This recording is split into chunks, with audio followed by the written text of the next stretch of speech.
So today is August 11th, 2025, my mom's birthday, and I'm getting ready to leave tomorrow for the Canadian Yukon for my Dall sheep and hopefully grizzly bear hunt. Spent the last 2 years getting ready for this, physically, mentally, prepping all the equipment I would need, purchasing clothing that I would need. Um, so I have this massive list of items that I have to pack. And last week, Justin and I loaded 3 tubs of gear into these Home Depot plastic crates and shipped them up to Canada. And hopefully they'll make it through customs. It'd be nice to be able to actually go on the thing that I planned to do for the last 2 years. So hopefully there won't be any hang-ups. Other than that, this is my list that I've had to go over and over and over to make sure I have everything. So I guess it's all ready to go, all loaded up. The one suitcase I'm bringing is packed. I've got my rifle ready. I'm bringing the 10mm pistol in case a grizzly gets a little frisky up there. So where exactly is the Canadian Yukon? Well, fortunately, Susan took a video on her phone to show exactly where I was during this trip. And if you go north to Canada, almost within the Arctic Circle, you can see it's right next to Alaska, and the mountain range that it's in extends almost all the way to the North Pole. Pretty rugged country, pretty pristine country.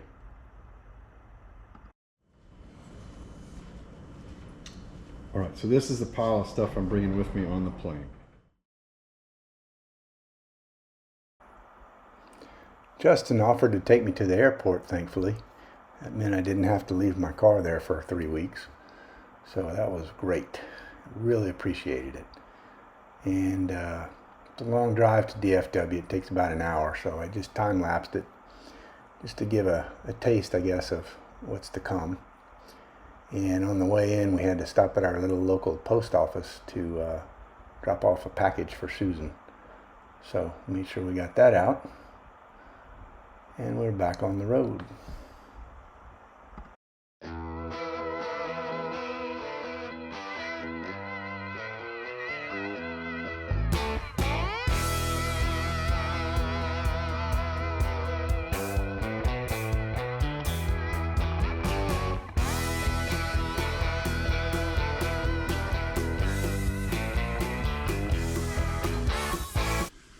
Well, finally made it to Whitehorse.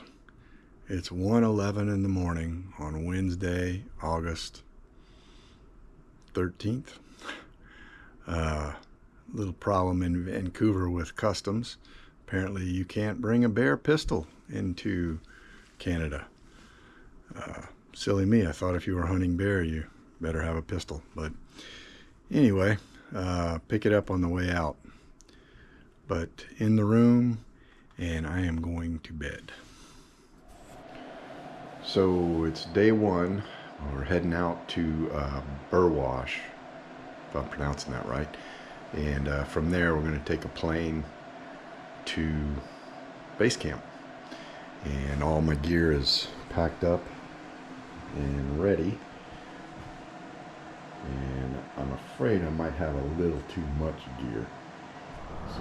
So just showing you a little bit of the gear that we got packed. This is it.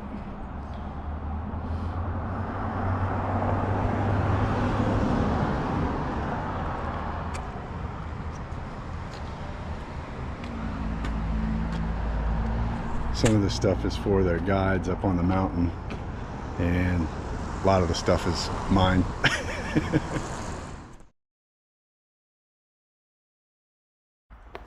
The trip to Burwash goes pretty quickly. Its pickup was at 7 in the morning, which is 5 my time. So I think I just kind of dozed off a little bit. So I'm glad I took the video when I could because I missed most of the scenery. Uneventful, but as we start to get into the mountains, you can see into the background, the anxiety starts to pick up a little bit because at some point I'm going to have to be on top of one of those. And, for somebody who's coming from a 500-foot elevation, that's a little bit intimidating.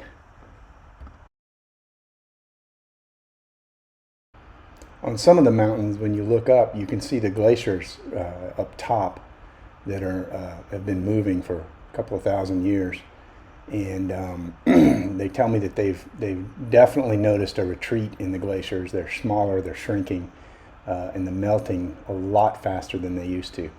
So I'm glad I got to see this now, because in maybe 10 more years, I don't think the glaciers are going to be there anymore. Yep. I've never seen one before. I was like, what's a mulch? I thought it's from like a beer. Yeah. And I'm finally packed and ready to go. We unpack the gear, weigh it to make sure the plane is not overloaded and the CG is correct. And we load it up on the plane there.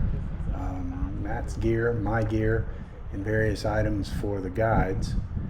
And we are going to take off and head to the spot to drop off. So we're loading up. This is Catherine, our pilot, and John, the owner of the ferry service. You got to get all of our gear, and the three of us and the pilot all in that plane. And it is a tight fit. Catherine has an interesting job. She does this 2.5 months out of the year, ferrying people to and from hunting areas all over. She also does glacier watches, takes people up for tours to see the glaciers. And in the off season, she's working at a helicopter resort, a ski resort, where they helicopter people up to the top of the mountain for their ski runs, rather than have ski lifts. She's a dispatcher for that. So I told her she had the most interesting work description I've ever heard of. By this time it's about 5:30 p.m. and I'm cramming myself into the seat to get ready for the flight.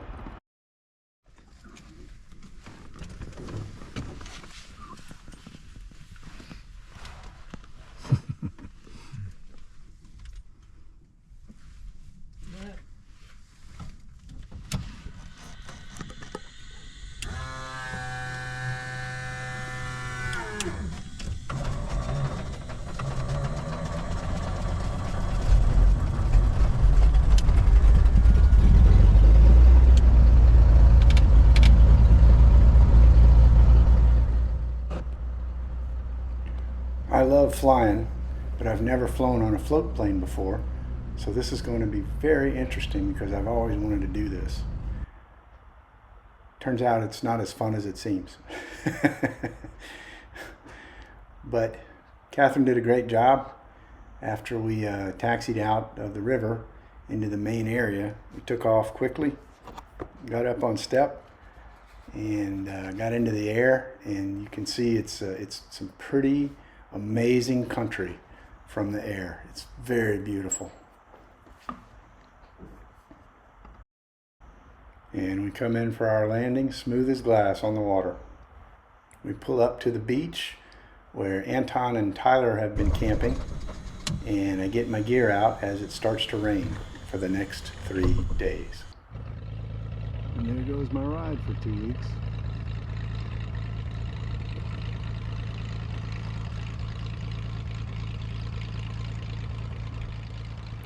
In the Yukon, you can experience all 4 seasons within a matter of minutes.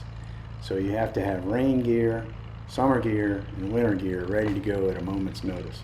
And it truly does change from minute to minute. This storm looks like it's going to hit us all day long. And within 20 minutes, the sun was out shining again. And then it rained after that. So I just landed maybe 10 minutes ago, and there's 7 sheep up on the mountaintop. Kind of in a little drainage, I guess, and they're just up there walking around. So I don't know if you can see them on the camera, but they're up on that mountain right there, and we're kind of watching them to see where they go and what they do. But definitely 7, and the guys tell me that one of them is a ram. I can't distinguish that with my binoculars, but I can see the sheep pretty clearly. So we'll see.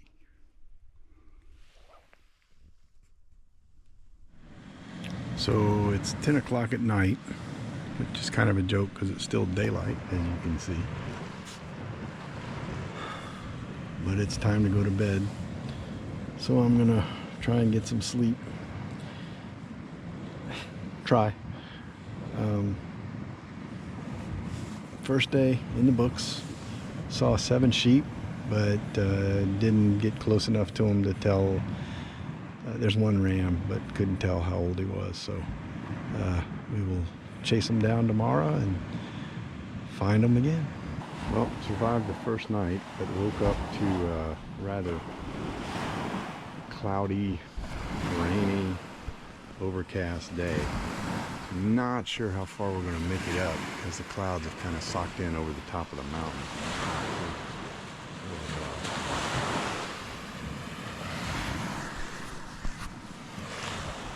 The storms have kicked up the waves a lot in the lake, and it's almost like the sound of an ocean rolling in. All night long I heard the waves. So I didn't get a great night's sleep, but didn't expect to. So just going to get ready for the day and get going up the mountain as soon as possible. So, thank goodness for good rain gear. So those guys will live in that tent for 2.5 months. Once they're out here guiding, they don't go back in except for emergencies. And they have food drops brought out to them by a float plane. And they literally live out here for 2.5 months. Sometimes they'll go into base camp and do drop-offs and pickups, but that's rare. This is pretty much where they live for 2.5 months out of the year. Whew, it's hard. All right, so we got camp broken down. And This is all of my stuff shit. that I'm going to be Gear. carrying. That's all my gear. I'll edit that. And this is the rest.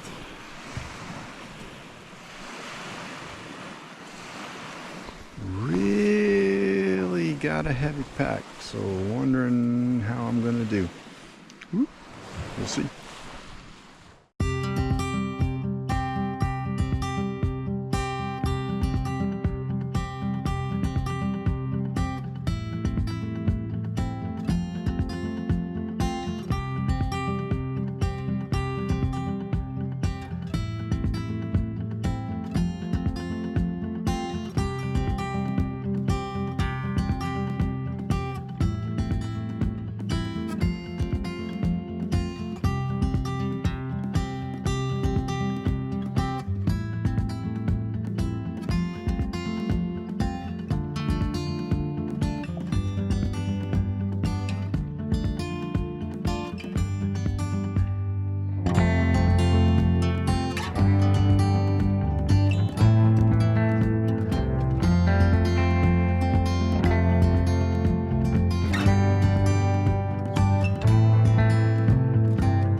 As you can see, it's still raining.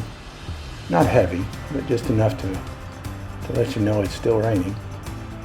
And the moss is thick, and I am struggling. I talked to Anton several times about how do you train for this stuff, because I did everything I could. I was doing CrossFit, I was walking miles with a weighted vest on my chest. What else was I doing? Walking, CrossFit, weightlifting, stretching, working out at home. Everything I could think of to do to get ready for this trip, but I did not anticipate this moss. And I have no idea how to train for it. The only thing I could come up with is using resistance bands and doing step-ups in all different directions with the resistance bands on your ankle, possibly your knee, so that your hip flexors really get work. Because after doing this for a day, my hip flexors were on fire and my legs were like jello. In fact, the second day, which I didn't film because the camera, I couldn't attach the camera anymore, the attachment broke. But the second day was by far the hardest. We got up in the mountain near a river on the second day, and I literally collapsed. I just fell down in the moss and couldn't get up, and we had to call camp for the night. Anton and Tyler set up my tent, and I crawled into it, and I thought, I'm gonna quit. I couldn't do it. I was exhausted. I couldn't believe that all the training I had done, and I still could not make 2 days into this trip. I was feeling very overwhelmed. And I went to bed that night as we stopped in the forest in the rain. And I told myself, if I wake up and I'm too sore to go on, I'm just gonna have to quit. I can't do this. But luckily, I got up and I felt good. I had strength. And even though it was gone within 5 minutes, it gave me enough to carry on. And so what I learned was I need to have a little patience with myself. I can't conquer the mountain in one day. What I've got to do is take a few steps and take a breath, take a little breather, sit down if I need to, just stop. But don't quit. Put one foot in front of the other and don't quit. And over the next 2 or 3 days, that was my mantra. I just kept telling myself, don't quit. Put one foot in front of the other. Don't quit. Because believe me, we're about 3,500 feet now in altitude. I can barely breathe just from the altitude alone. And add that to this life-sucking moss that we're walking in and the exhaustion and jello legs that I'm feeling, I was ready to crawl it and throw it in. While I was getting ready for this trip, my calorie count on my watch was about 1,500 per day through the workouts and all the walking and everything I was doing. On this trip, every day it was averaging around 4,500. So it just goes to show you how intense this exercise is, this act of walking up this mountain in this heavy, thick moss. And thank goodness Anton had enough experience at this to recognize that I was exhausted, basically. And he would take these breaks and check his map and not say a word to me, being very gracious and not saying, you fat so-and-so, what are you doing up here?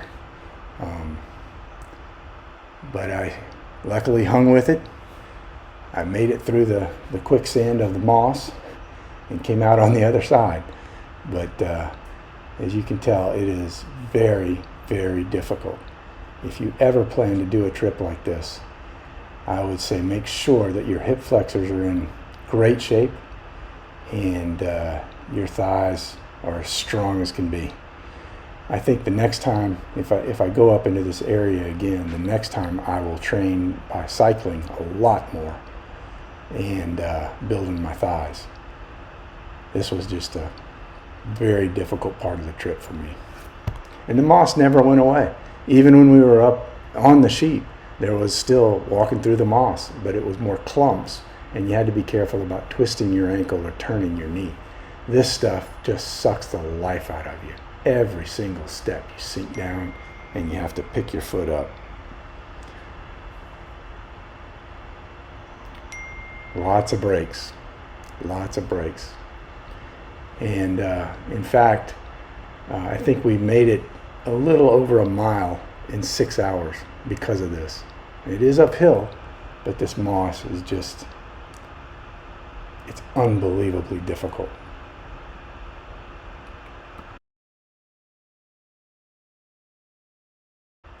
The best thing you can hope for is to find a little game trail like this where it's kind of packed down a little bit and you can walk a little easier. It's a little easier to walk. It's still spongy, but it's not as difficult. We camp for the night, and when I wake up in the morning, luckily I have the energy to go on. but it was very difficult. Entering the third day now. So we're at elevation now. This is kind of our first base camp. Took 3 days to get here. And they don't show you that in the videos. They also don't show you this lovely ground that you're walking on. I don't know if you can see it. It's about 12 to 20, maybe 24 inches of moss. So when you step, you sink down, and it's like stepping on a mattress for 3 frickin' days. So my shoulders, my hips, my legs, even my arms are shot. But this is what you get. Fortunately, Anton and Tyler lightened my load. Anton took my tent and mattress and carried it on his back, and Tyler took my gun so that I wasn't as weighed down and I could make it to the top. Of course, I'm not at the top yet, but at least I made it to the base camp that we had set up, because I was struggling so much with the weight of my pack. It was almost 70 pounds. So with that change and them taking that gear, it dropped it down to about 60, and that helped me, let me get up the mountain. Not a bad view.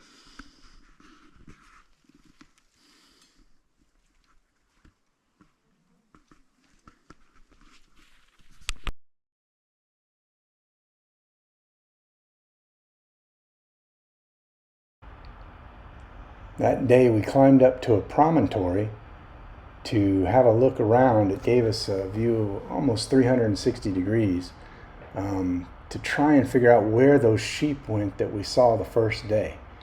The thinking was that they're on that mountain, that's where we first saw them, walked around to the left and went down and into a valley, because that's the way they were heading when we saw them. And at this point I learned that Zach and Bobby are hiking over 10 miles from the left side over to meet us, to help us in case we get a sheep, because it's going to be too much for all of us to carry and we need help. But still, we're on the 4th day now and no sheep in sight, so kind of a little worried about it.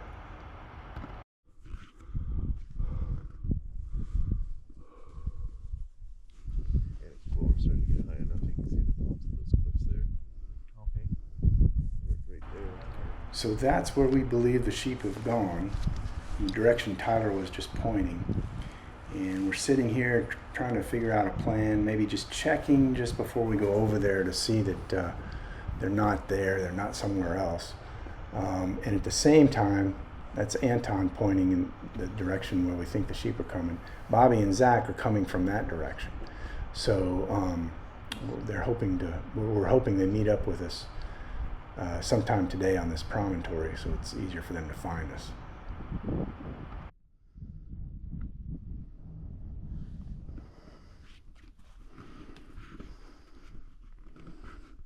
So when we saw them yesterday, they were kind of like right up between the two humps here. No, they were kind of.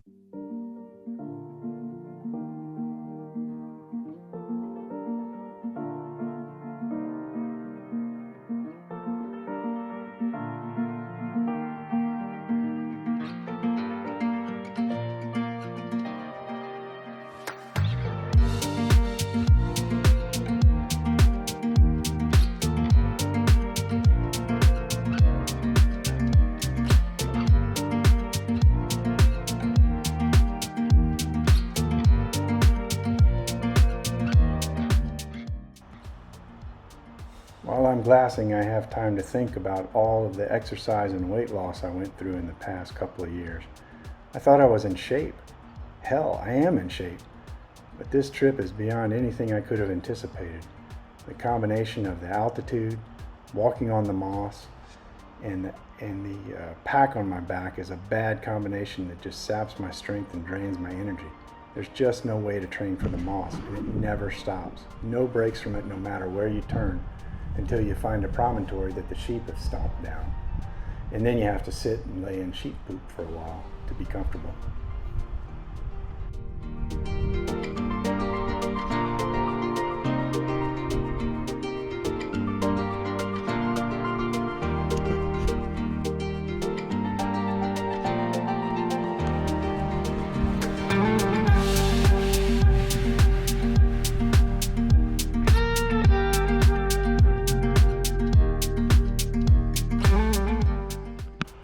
I start to worry that I might be getting dehydrated because my energy is really sapped.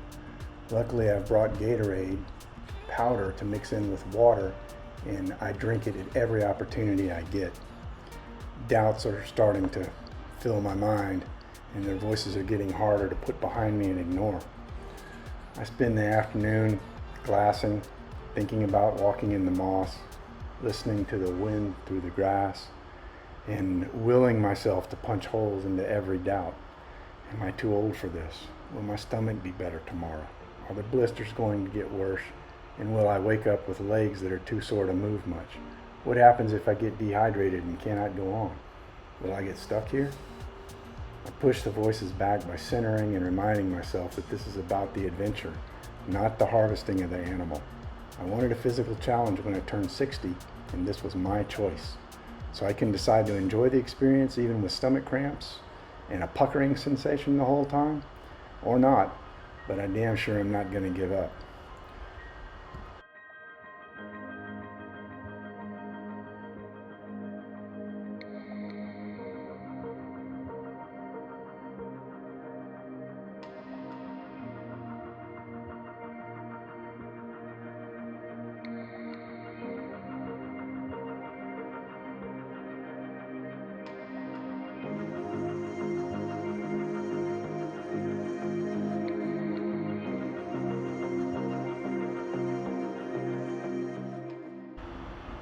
I think back to when I was setting up my tent before coming up the hill on the promontory today, and remember seeing a white feather where I was laying my tent. That's always been a sign of good luck for me. So I'm pretty happy to see a white feather on the ground. As far as the rest of the day, I didn't know that we wouldn't be glassing for another day or how it was going to go.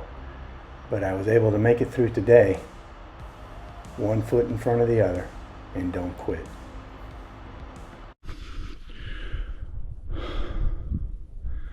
So it's laundry day today.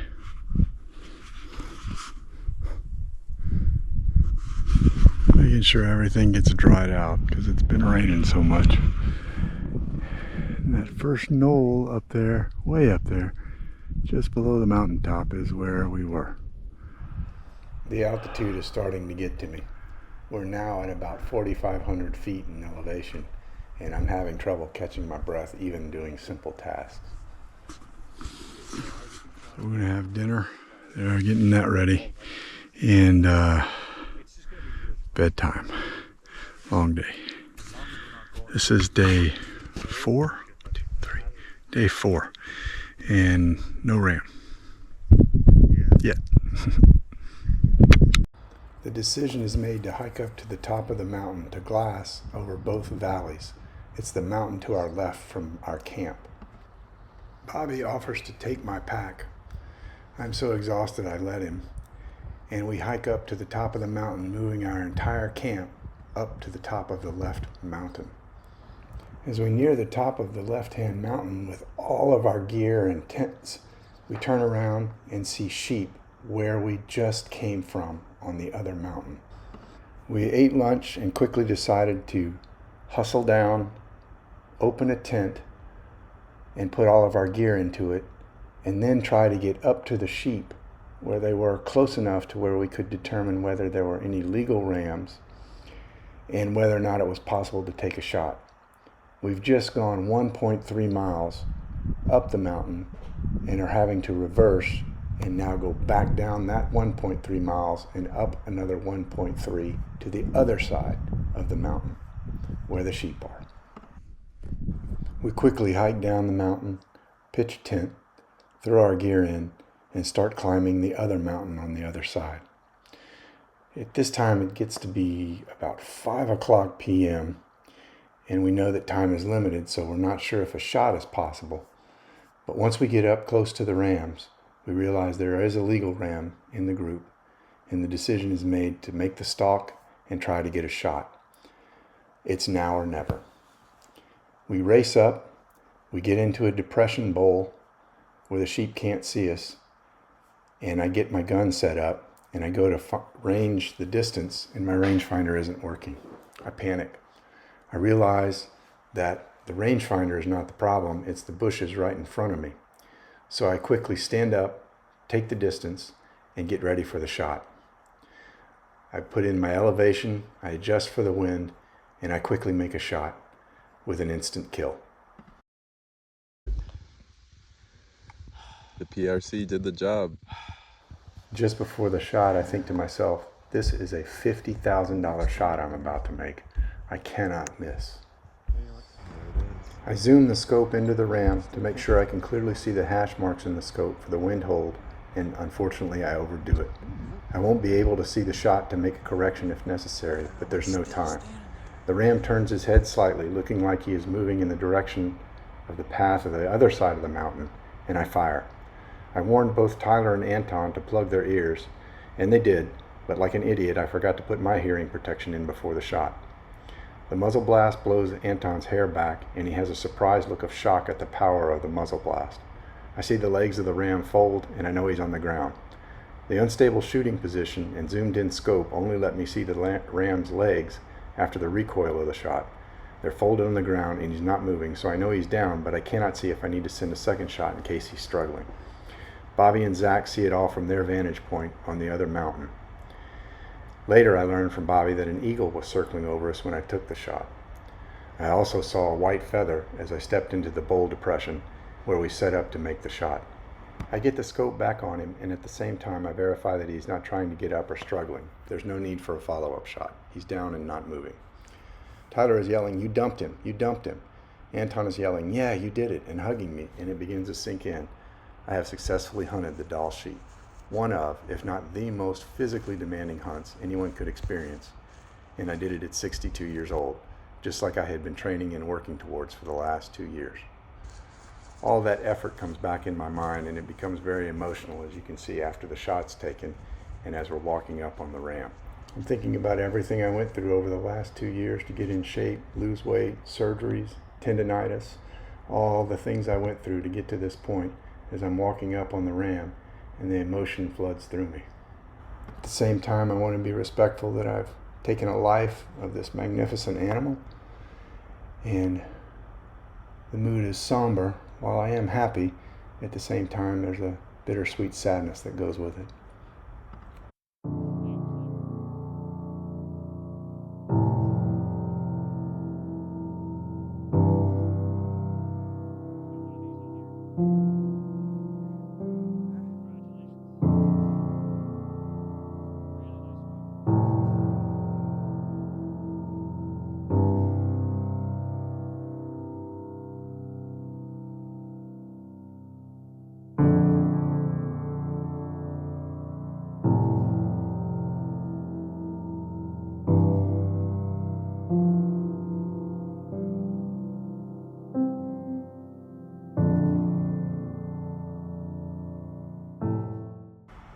The next day we celebrate by getting a fire started, cooking the meat from the ram. We had ribs for breakfast, and trying to dry out all of our clothing because we came down in the rain last night. Actually, it started raining while we were cleaning the animal, and I don't think it ever stopped raining, and I was soaked, and everybody else got wet too. So today's going to be kind of a day of rest. But we do have to get off the mountain, and so we talk about which way we're going to go. Are we going to go the slow route that we came up the mountain, or are we going to go the steeper descending route and possibly risk getting cliffed out and having to turn around and come back? After we talk about it, figure it out, I can't do another 3 days in this moss. So the decision's made. We're going to go to the quick descent, and hopefully it won't be as bad as it looks from the lake, but we don't know because we haven't been up in it yet, but we're about to find out. So we broke down camp and everybody's loading up. I have the lightest pack, obviously, the weakest link. Those guys loaded all that meat and some of my stuff, my gun, my tent, my sleeping mattress, and put it in their packs, and they're going to carry that stuff down. These guys are amazing. I mean, seriously amazing. We descend down a very steep mountain with a creek running parallel to our descent. So it makes going very tough, and we have to cut trail most of the time to get through it. So the guys went off to cut a little bit more of a trail. Getting a little gnarly. I don't know if you can see it, but we're kind of between a rock and a hard place. It's slow, hard work cutting a trail and descending, but we are making progress, and I can see the lake in the distance. All we have to do is get down to the lake and back to where we first started, near the cabin on the Indian reservation. But we still have to cut trail to get through this thick stuff. The hope is that once we get through the thick alders, willows, it will open up a little bit near the lake and it won't be as difficult for us. It really is true that on the mountain, the only easy day was yesterday.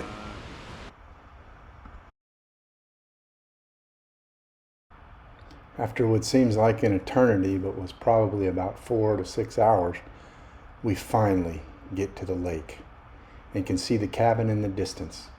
All we've got to do is walk over these rocks and sand and get to our starting point. To celebrate, we all go for a swim in the lake. It is extremely refreshing, and by refreshing I mean cold. Hey, give it a wash.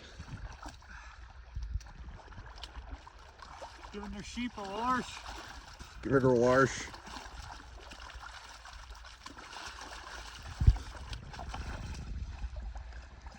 Throw it on. We get dressed and ready, and here comes the plane to pick us up.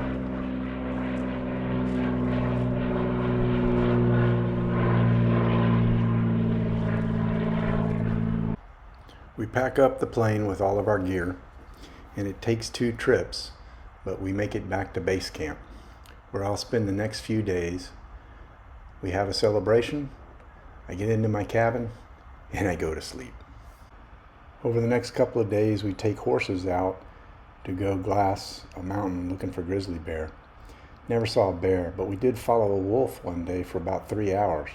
I took a shot at him, but at over 700 yards, I wasn't lucky enough to make the hit. So I just opened my window this morning and I heard a wolf howling. They followed me. Time to go home.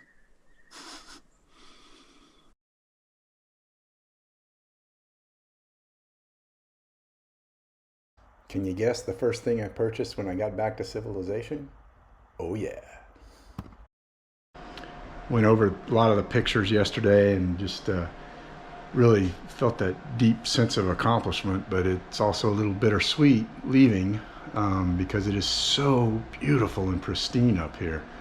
It doesn't detract from the fact that it is a very hard country, and I know my gear has suffered, and the other hunter that I met on the trip, his gear really suffered. He was in the rocks a lot more than me. I leave the next day for the trip back home, leaving my pistol in Canada because I couldn't retrieve it from customs, unfortunately. The hunt is over, and I make it back home, and I know that I will never again hunt a Dall sheep. I met the challenge of my 60th birthday head on, worked hard for 2 years, and was successful and very happy with my hunt. Now I have to figure out what to do when I turn 70.